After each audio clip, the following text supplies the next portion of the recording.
just learn how to wait. That's part of the process. That's just part of the process. After 20 years, God tells Jacob, he said, go back to Bethel. Go back to the place where it all started. Go back to the place where I first called you. Go back to that place where I anointed you. Go back, because you need to be revived.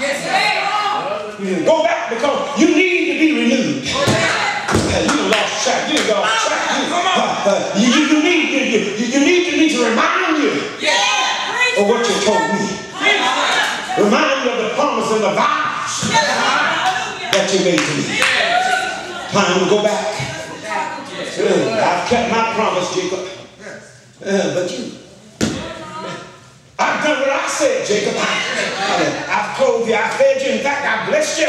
But you need to go back and remind yourself of what you promised. Remind yourself about what you said you were going to do. Somebody lift your voice and say, Bethel. Bethel. I believe that everyone has a Bethel. I believe everyone has a place where God becomes real to them. I believe that. A place where you were touched by the hand of the Lord. A place where you made a vow to God. You remember? Come on. I remember getting in trouble. God, if you help me, God, if you get me out of this mess. God, I promise I'll stop, I'll quit. God, I won't do it no more. I'll stop drinking, I'll stop smoking, I'll stop my drug. Come on, you telling the truth. Come on.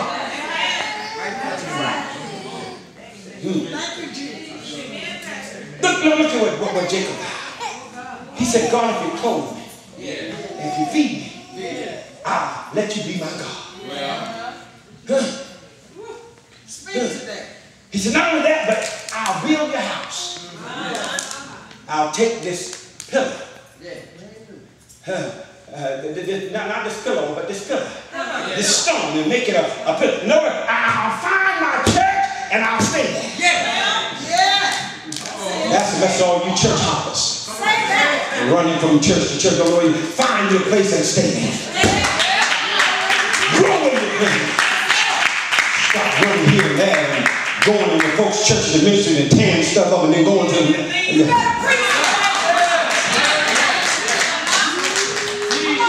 my pillar. I don't want to be there. And they said, I'll pay tithe on everything.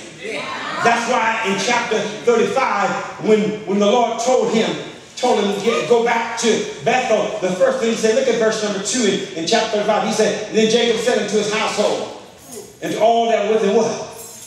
Put away the strange gods that among you. Put away them.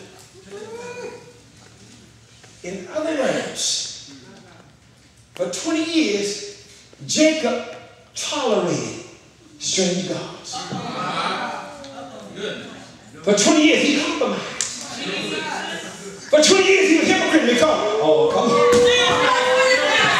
I see y'all missing me. Oh, I'm in church. I'm in the choir, but your heart is so far from God, you don't love it. For 20 years. He allowed my God, to deal with enchantment. He allowed for witchcraft and voodoo. He allowed for all y'all here. We compromise for the sake of a job, for the sake of a few dollars. We compromise for the sake of a friendship. For one romantic evening. We compromise.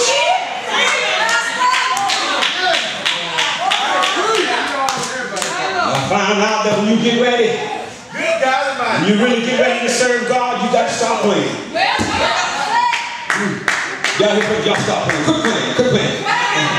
Hallelujah. My daughter said, quit being childish. You being childish. Stop playing. When you want to get real with God, you stop there. You get real with Him. A change of attitude, a change sometimes of frame, a change of even location sometimes. Y'all don't hear me. That's when you be real. You want to play church, you stay just like you are. You want to play church, you get to a place where you're comfortable with your demons, comfortable with your failure, comfortable with But God said, no, sir. If I'm going to be your God, put it away. Put away all that strangeness. Ask your neighbor, say, neighbor, do you have a Bethel in your life? Ask. Do you have a Bethel? Do you have a place where you first met God, a place where you heard the voice of God? If not, then today could be your day. You never had an experience with God. You can have one today. God said, oh my God. All you got to do is surrender. Surrender, surrender, surrender, and turn it over to Him. New G. That's right. God is calling us back to Bethel. New G, new generation. God is calling us back. Time out for all this planning and faking and phoning. I want you to come back to Bethel, because if you come back, you're going to receive a fresh promise. If you come back, you're going to renew your vows. Y'all hear me? Now, if married couples can wait after those years and say, come on, we're going to renew our vows. We've been married for 25 years now. Let's go back and let's do the... God said, I want y'all to come on back and renew your vows. Come on back and restore fellowship. Not just with God, but fellowship one with another. Time out for us being divided. It's time out for us just trying to do our own thing. But God said, come on together. I would that you be one. As me and the Father are one. You know what Jesus said? So God said, come on back. Come on back to Bethel. What? In Genesis chapter 28. When Jacob first left Bethel, he was on his way to his uncle Laban's house. On his way, he had nothing. But y'all hear me? I said he had nothing. He was lonely. He was all by himself. He was fearful.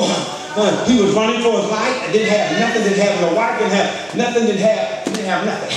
Now y'all know this. They didn't have a pot to piss in. Didn't have a window to throw it out.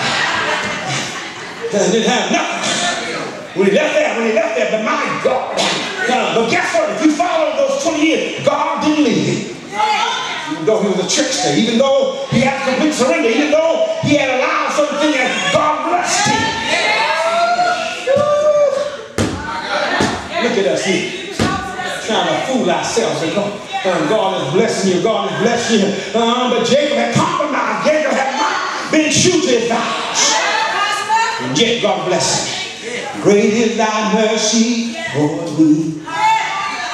Always provide you for me.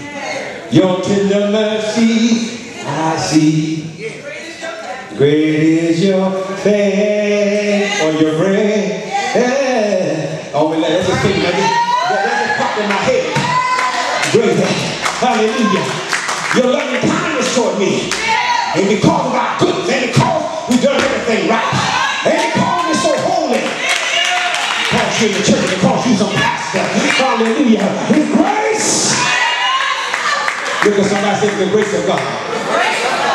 Faithful, faithful, faithful. There's a new mercy. God, let somebody say, there's a new mercy. Brand new mercy. Great is thy faithfulness. I feel something. Look how God bless him. Fixing his uncle Laban, fixing the cattle where they can be spotted, where they can be speckled. So y'all don't hear me. Y'all gotta read that story. Hallelujah. How he obtained his riches and got his cattle. He was blessed. After 20 years blessed, he was had servants, had cattle, had sheep, he had wives and children. Look how God blessed him.